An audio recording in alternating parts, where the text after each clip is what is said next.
งามเอาเนื้อได้ฟังแล้วที่อยากเมื่อเก็บกับตา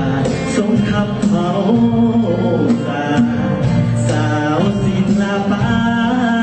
ศึกษานั้นงามอีหลีน้องหักษา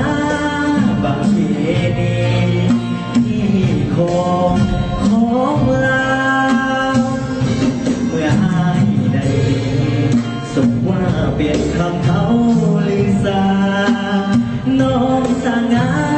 สง่าเต็มก็งามฝันมุนก็เย็นหอกลำทำเองสีโซลาพระเพ